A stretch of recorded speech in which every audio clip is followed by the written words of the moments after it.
Now, this is how you can enable spell check in a Notion on your Mac. So it doesn't really matter if you use Notion on the internet or if you have a dedicated app. Obviously, it's better to use this app right here. But essentially, to enable spell check, you have to enable it for your Mac keyboard. So you're going to move over to the settings of your Mac, right? So go to the settings, and at the bottom on the left panel, you have the keyboard selection.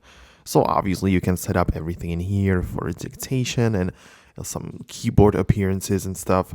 But in this like text input section, we've got input sources. So I currently have like this like languages and stuff. So I'm going to click on edit, and here is where you can add or delete languages.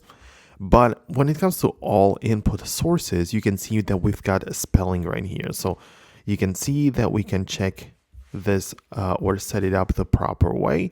And here are essentially all of the things that you might be interested in. So for example, there's the correct spelling automatically. I have it turned off, but you might have it enabled, right? So that's how you can manage Notion spell check, right? Or you can see this spelling is also automatic by language. So that's essentially how it works. This is how you can set it up properly. Now, with this turned on with the correcting of the spelling, right, I'm going to be using or typing in anything, right? And if I just mispronounce it, it should be able to connect it or replace the word with a proper one. So that's how you can check the spelling, right? So if I just, I don't know, triple click or use one more letter that is not supposed to be there, you can see I have the red underline in here. I can just right click on it and choose the proper word, right? So that's basically how you can use this.